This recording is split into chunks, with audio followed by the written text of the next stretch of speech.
Halløjsa, så er idioten her kraftedeme igen. Det er han faktisk, og jeg har en lille shout-out til Connie Heinz.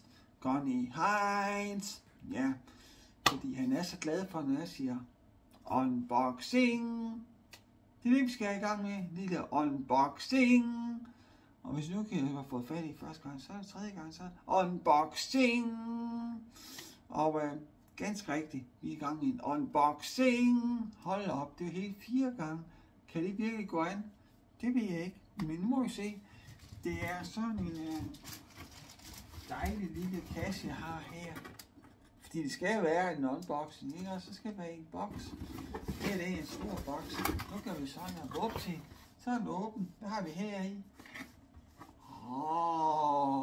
En sodavand.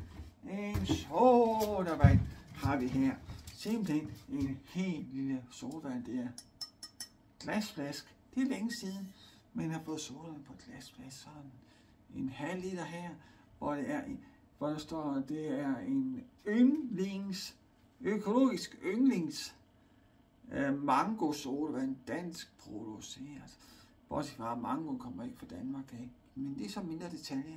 Og den er lukket her op med sådan en alu låg her, og den er rundt i bunden, og solid kvalitet af glas.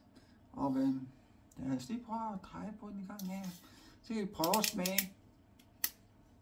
Ja, og det dufter jo ganske glimrende. Skal vi tage og prøve at smage på den? Ja, skål!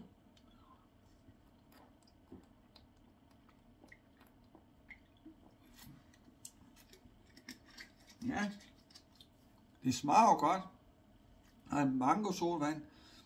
Det er faktisk så en god kvalitet, som man siger, det er. Den får 6 vaskebjørn ud af 6 mulige. Så det er simpelthen godt klart, er det ikke det? Og jeg håber, jeg har sagt det rigtigt. Connie Heinz, hvis nu skulle komme forbi min YouTube-kanal, så er det altså unboxing.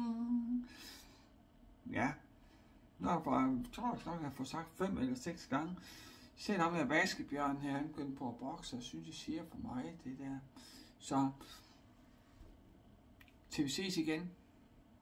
Som altid, happy streaming. Hej hej. Og jeg var lige ved at glemme en ting.